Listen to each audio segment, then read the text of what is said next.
I'm Walter Lewin. I will be your lecturer this term. In physics, we explore the very small to the very large. The very small is a small fraction of a proton, and the very large is the universe itself. They span 45 orders of magnitude, a 1 with 45 zeros. To express measurements quantitatively, we have to introduce units. And we introduce, for the unit of length, the meter, for the unit of time, the second, and for the unit of mass, the kilogram. And you can read in your book how these are defined and how the definition evolved historically. Now, there are many derived units which we use in our daily life for convenience, and some are tailored to specific fields. We have centimeters, we have millimeters, kilometers, we have inches, feet, miles. Astronomers even use the astronomical unit, which is the mean distance between the Earth and the Sun, and they use light years, which is the distance that light travels in 1 year. We have milliseconds, we have microseconds, we have days, weeks, hours, centuries, months, all derived units. For the mass, we have milligrams, we have pounds, we have metric tons. So lots of derived units exist. Not all of them are very easy to work with. I find it extremely difficult to work with inches and feet. It's an extremely uncivilized system. I don't mean to insult you, but think about it. 12 inches in a foot, 3 feet in a yard, that drives you nuts. I work almost exclusively decimal, and I hope you will do the same during this course, but we may make some exceptions. I will now first show you a movie which is called The Powers of 10. It covers 40 orders of magnitude. It was originally conceived by a Dutchman named Kees Boeke in the early 50s. This is the second generation movie, and you will hear the voice of Professor Morrison, who is a professor at MIT. The powers of 10, 40 orders of magnitude. There we go. I already introduced, as you see, their length, time, and mass, and we call these the 3 fundamental quantities in physics. I will give this the symbol capital L for length, capital T for time, and capital M for mass. Many other quantities in physics can be derived from these fundamental quantities. I give you an example. I put a bracket around here. I say speed, and that means the dimensions of speed. The dimensions of speed is the dimension of length divided by the dimension of time. So I can write for that bracket L divided by bracket time. Whether it's meters per second or inches per year, that's not what matters. It has the dimension length per time. Volume would have the dimension of length to the power 3. Density would have the dimension of mass per unit volume, so that means length to the power 3. All important in our course is acceleration. We will deal a lot with acceleration. Acceleration, as you will see, is length per time squared. The unit is meters per second squared. So you get length divided by time squared. So all other quantities can be derived from these 3 fundamental. So now that we have agreed on the units, we have the meter, the second, and the kilogram, we can start making measurements. Now, all important in making measurements, which is always ignored in every college book, is the uncertainty in your measurement. Any measurement that you make without any knowledge of the uncertainty is meaningless. I will repeat this. I want you to hear it tonight at 3 o'clock when you wake up. Any measurement that you make without a knowledge of its uncertainty is completely meaningless. My grandmother used to tell me that, at least she believed it, that someone who is lying in bed is longer than someone who stands up. And in honor of my grandmother, I'm going to bring this today to a test. I have here a setup where I can measure a person standing up and a person lying down. It's not the greatest bed, but lying down. I have to convince you about the uncertainty in my measurements, because a measurement without knowledge of the uncertainty is meaningless.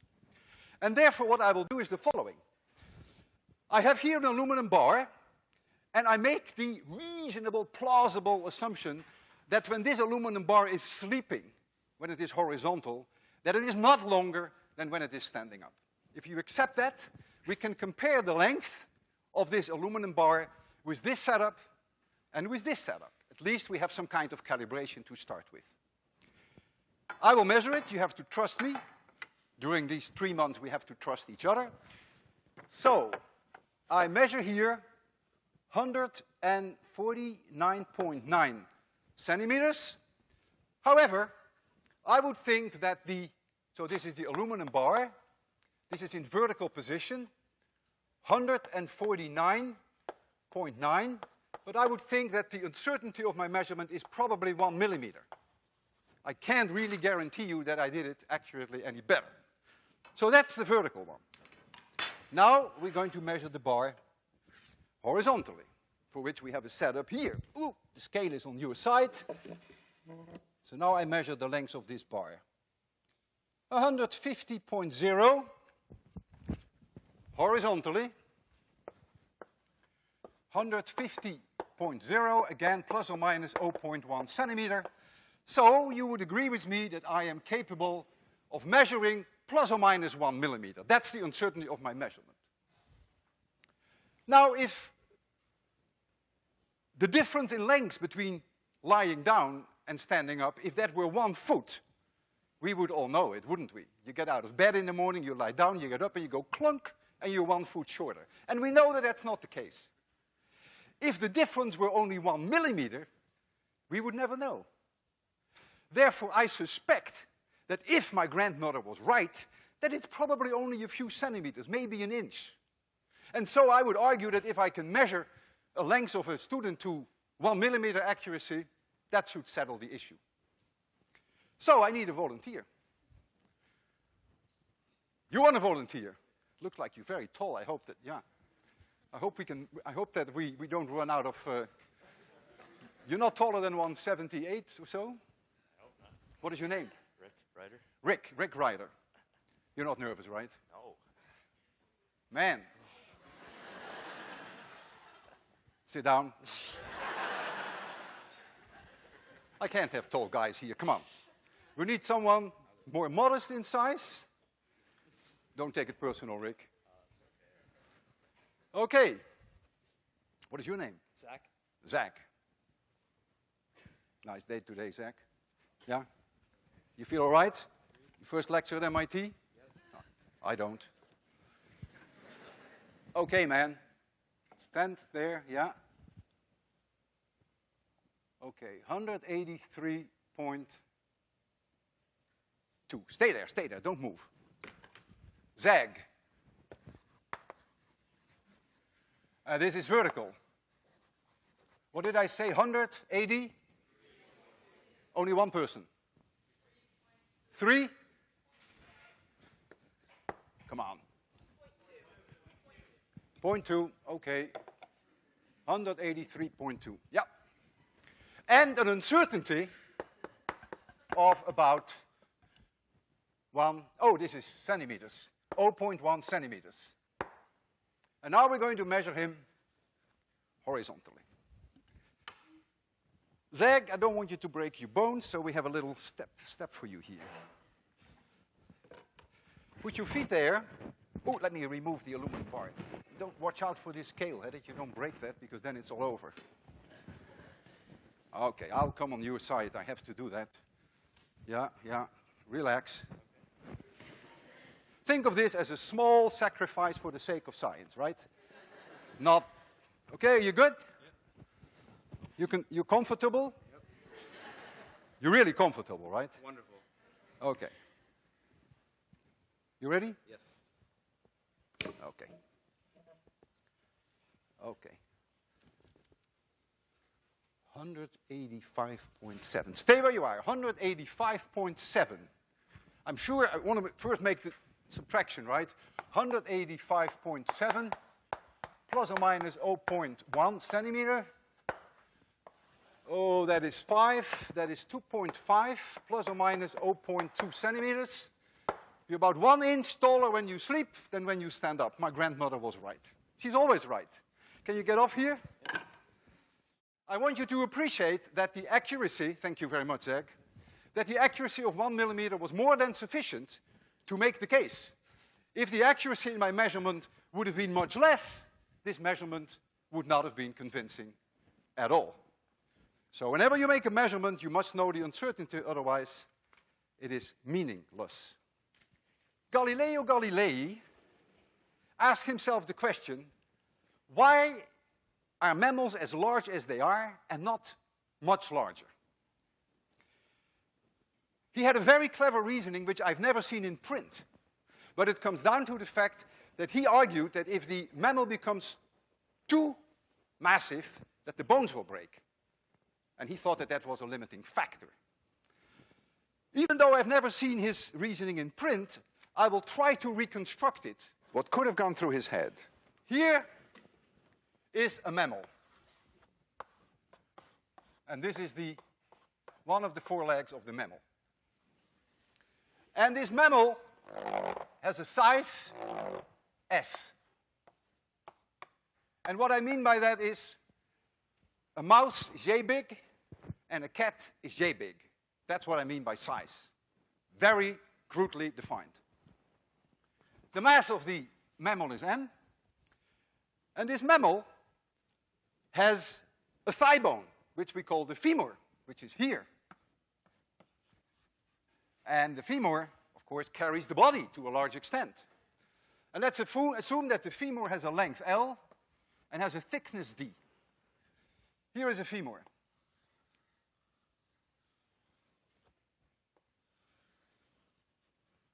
This is what a femur approximately looks like.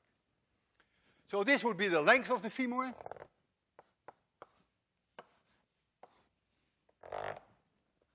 And this would be the thickness, D. And this would be the cross-sectional area, A.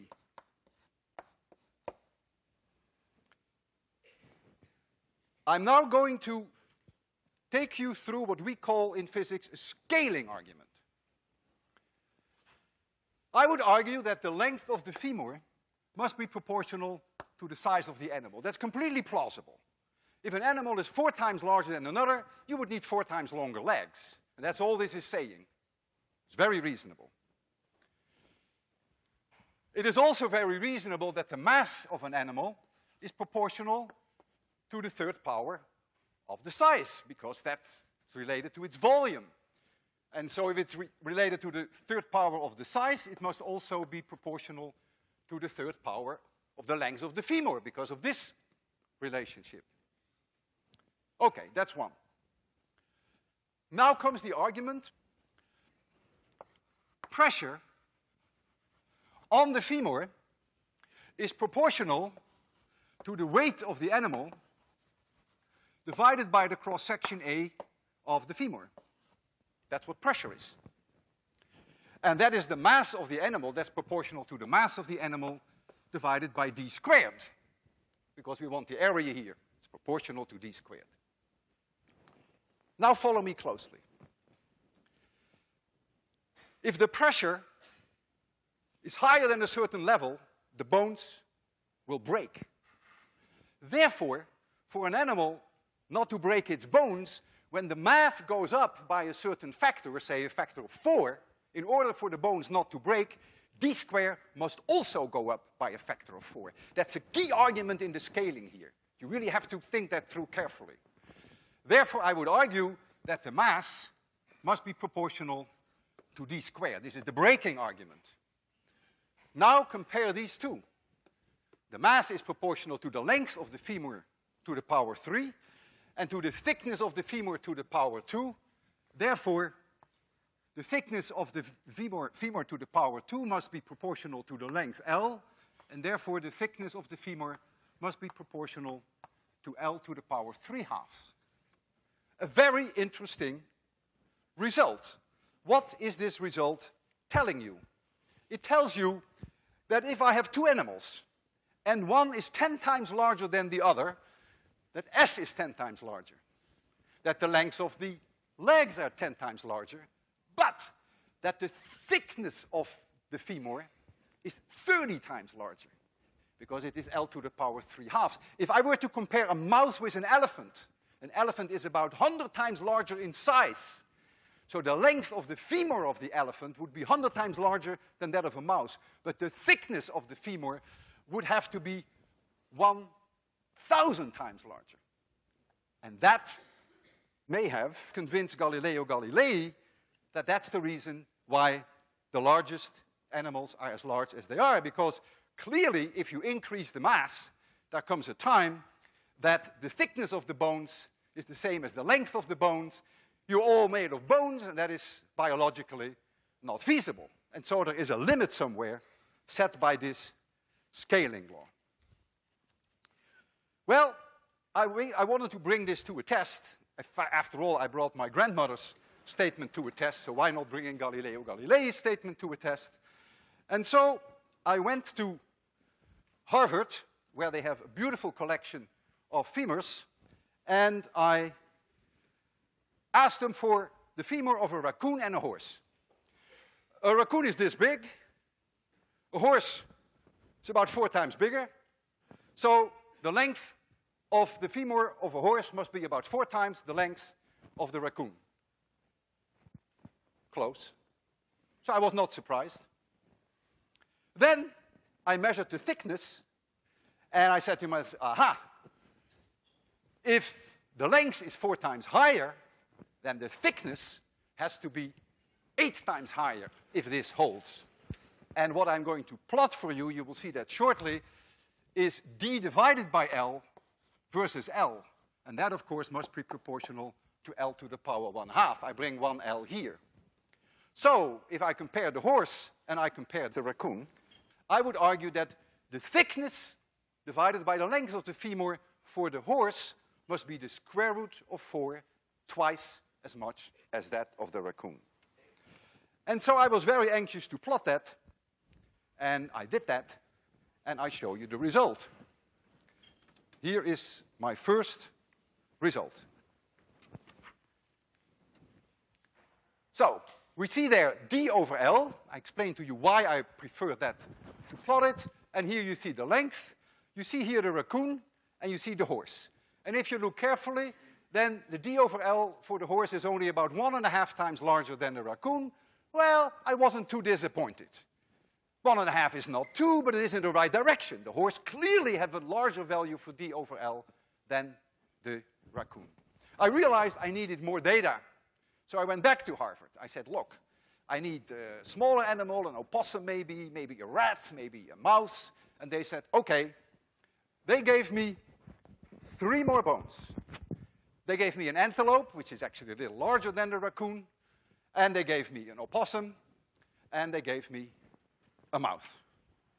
Here is the bone of the antelope. Here is the one of the raccoon. Here is the one of the opossum. And now you won't believe this. This is so wonderful, so romantic. There is the mouse. Isn't that beautiful? It's a teeny weeny little mouse. It's only a teeny weeny little femur. And there it is. And I made the plot. I was very curious what that plot would look like. And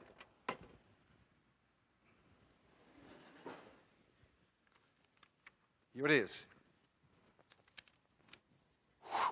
I was shocked. I was really shocked. Because look, the horse is 50 times larger in size than the mouse. The difference in d over L is only a factor of 2. And I expected something more like a factor of 7. And so in d over L, where I expect a factor of 7, I only see a factor of 2. So I said to myself, oh my goodness, why didn't I ask them for an elephant? The real clincher would be the elephant, because if that goes way off scale, maybe we can still rescue the statement by Galileo Galilei. And so I went back, and they said, okay, we'll give you the femur of an elephant. They also gave me one of a moose, believe it or not. I think they wanted to get rid of me by that time, to be frank of you. And here is the femur of an elephant. And I measured it, the length and the thickness. And it is very heavy. It weighs a ton. I plotted it. I was full of expectation. I couldn't sleep all night. And there's the elephant. There is no evidence whatsoever that d over L is really larger for the elephant than for the mouse. These vertical bars indicate my uncertainty in measurements of thickness, and the horizontal scale, which is a logarithmic scale, the uncertainty of the length measurements is in the thickness of the red pen, so there's no need for me to indicate that any further. And here you have your measurements, in case you want to check them. And look again at the mouth and look at the elephant.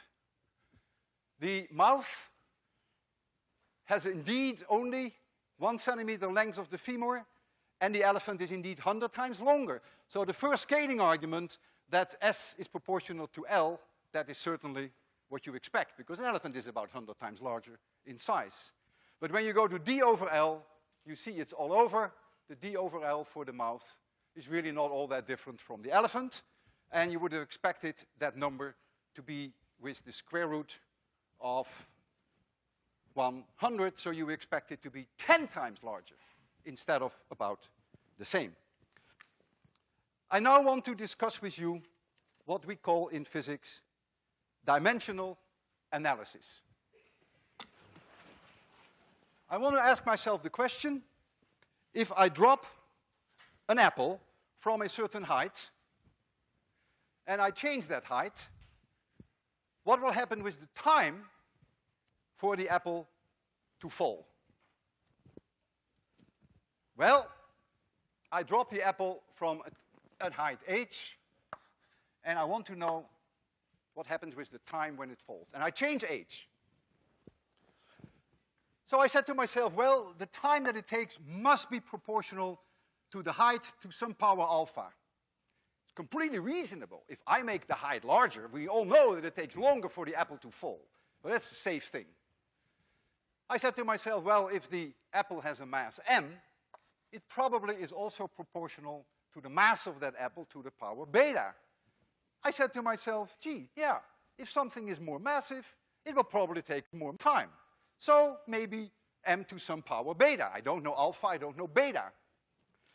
And then I said, yeah, there is also something like gravity. There is the Earth's gravitational pull, the gravitational acceleration of the Earth. So let's introduce that too, and let's assume that that time is also proportional to the gravitational acceleration. This is an acceleration, we'll learn a lot more about that, to the power gamma.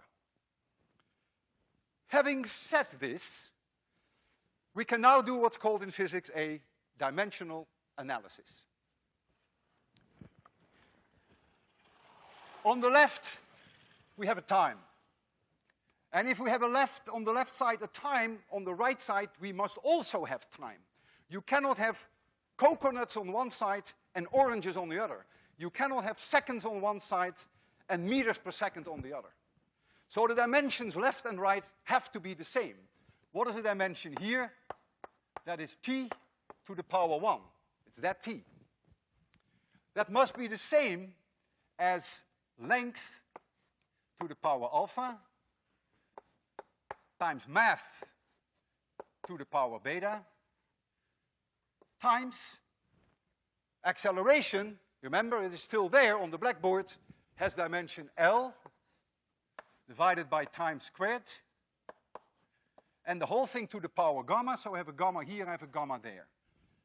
This side must have the same dimension as that side. That is non-negotiable in physics. Okay, there we go. There is no m here, there is only one m here, so beta must be 0. there is here L to the power alpha, L to the power gamma. There is no L here, so L must disappear. So alpha plus gamma must be 0. There is T to the power 1 here, and there is here T to the power minus 2 gamma. It's minus because it's downstairs. So 1 must be equal to minus 2 gamma. That means gamma must be minus 1/2. But if gamma is minus 1/2, then alpha equals plus 1/2. End of my dimensional analysis.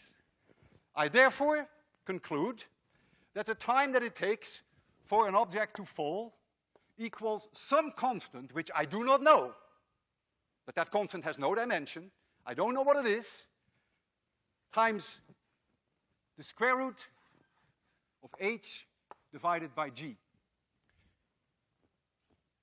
Beta is 0, there is no mass, h to the power 1/2, you see that here, and g to the power minus 1/2. This is proportional to the square root of h, because g is a given and c is a given, even though I don't know c. I make no pretense that I can predict how long it will take for the apple to fall. All I'm saying is I can compare two different heights. I can drop an apple from 8 meters and another one from 2 meters, and the one from 8 meters will take 2 times longer than the one from 2 meters. The square root of 8 to 2, 4 over 2 will take 2 times longer, right? If I drop one from 8 meters and I drop another one from 2 meters, then the difference in time will be the square root of the ratio that will be twice as long. And that I want to bring to a test today. We have a setup here. We have an apple there at a height of 3 meters. We know that the length to an accuracy, the height of about 3 millimeters, no better. And here we have a setup whereby the apple is about 1.5 meters above the ground, and we know that to about also an accuracy of no better than about 3 millimeters. So let's set this up. I have here something that's going to be a prediction of the time that it takes for one apple to fall divided by the time that it takes for the other apple to fall. H1 is 3 meters, but I claim there is an uncertainty of about 3 millimeters. Can't do any better. And H2 equals 1.5 meters, again with an uncertainty of about 3 millimeters. So the ratio H1 over H2 is 2.000, and now I have to come up with an uncertainty, which physicists sometimes call an error in their measurements, but it's really an uncertainty. And the way you find the uncertainty is that you add the 3 here, and you subtract the 3 here, then you get the largest value possible. You can never get a larger value. And you'll find that you get 2.006. And so I would say the uncertainty is then 0.06. This is a dimensionless number because it's length divided by length. And so the time t1 divided by t2 would be the square root of h1 divided by h2. That is the dimensional analysis argument that we have there. And we find, if we take the square root of this number, we find 1.414 plus or minus 0.0, and I think that is a 2. That is correct. So here is a firm prediction. This is a prediction. And now we're going to make an observation. So we're going to measure T1, and there's going to be a number, and then we're going to measure T2, and there's going to be a number. I have done this experiment 10 times, and the numbers always reproduce within about 1 millisecond. So I could just adopt an uncertainty of 1 millisecond. I want to be a little bit on the safe side. Occasionally, it differs by 2 milliseconds. So let us be conservative, and let's assume that I can measure this to an accuracy of about 2 milliseconds. That is pretty safe. So now we can measure these times, and then we can take the ratio, and then we can see whether we actually confirm that the time that it takes is proportional to the height, to the square root of the height. So I will make it a little more comfortable for you in the lecture hall. That's all right. We have the setup here. We first do the experiment with the 3 meters. There you see the 3 meters.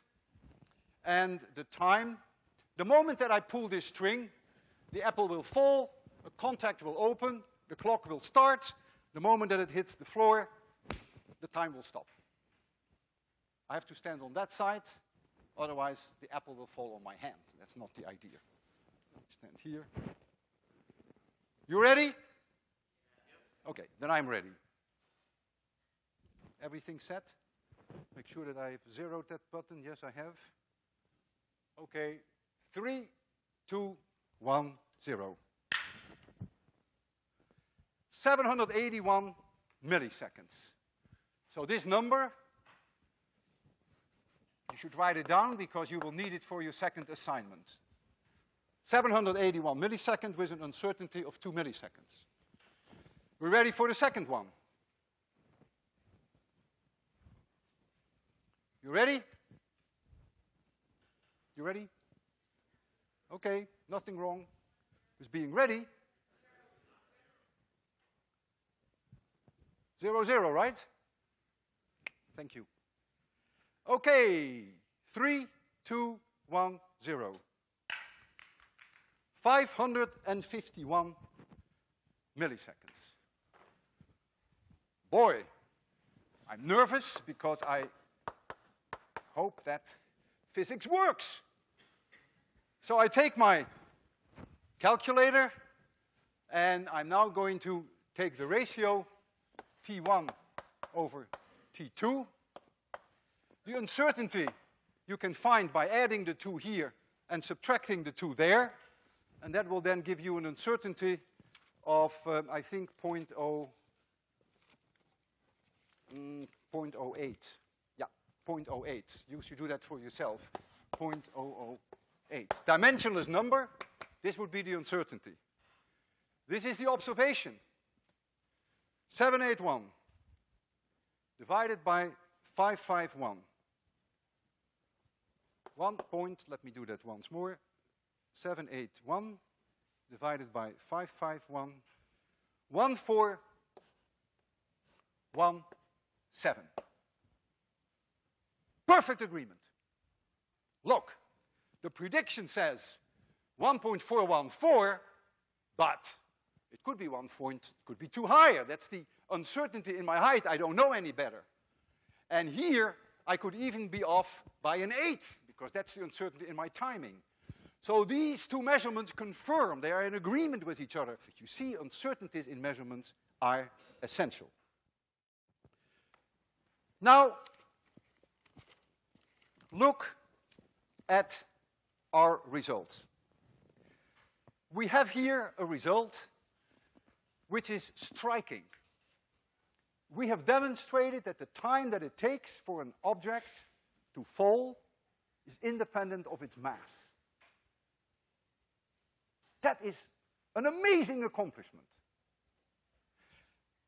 Our great-grandfathers must have worried about this and argued about this for more than 300 years. Were they so dumb to overlook this simple dimensional analysis? Inconceivable. Is this dimensional analysis perhaps not quite kosher? Maybe. Is this dimensional analysis perhaps one that could have been done differently? Yeah. Oh yeah, you could have done it very differently.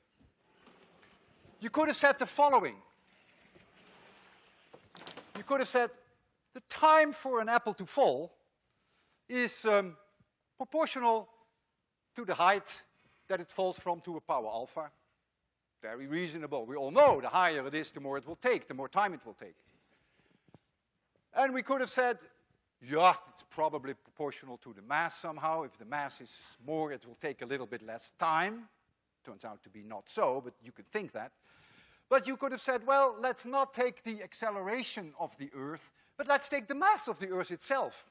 Very reasonable, right? I would think if I increase the mass of the Earth, that the apple will fall faster. So now I would put in the mass of the Earth here. And I start my dimensional analysis, and I end up dead in the waters. Because you see, there is no mass here. There is a mass to the power beta here and one to the power gamma. So what you would have found is beta plus gamma equals 0, and that would be end of story. Now you can ask yourself the question, well, is there something wrong with the analysis that we did? Is ours perhaps better than this one? Well, it's a different one. We came to the conclusion that the time that it takes for the apple to fall is independent of the mass. Do we believe that? Yes, we do. On the other hand, there are very prestigious physicists who even nowadays do very fancy experiments, and they try to demonstrate that the time for an apple to fall does depend on its mass, even though it probably is only very small if it's true, but they try to prove that. And if any of them succeeds, or any one of you succeeds, that's certainly worth a Nobel Prize. So we do believe that it's independent of the mass. However, this, what I did with you, was not a proof, because if you do it this way, you get stuck. On the other hand, I'm quite pleased with the fact that we found that the time is proportional with the square root of h. I think that's very useful. We confirmed that with experiment, and indeed, it came out that way. So it was not a complete waste of time. But when you do a dimensional analysis, you better be careful. I'd like you to think this over, the comparison between the two, at dinner, and maybe at breakfast, and maybe even while you are taking a shower, whether it's needed or not. It is important that you digest and appreciate the difference between these two approaches. It will give you an insight in the power and also into the limitations of dimensional analysis. This goes to the very heart of our understanding and appreciation of physics. It's important that you get a feel for this. You're now at MIT. This is the time. Thank you. See you Friday.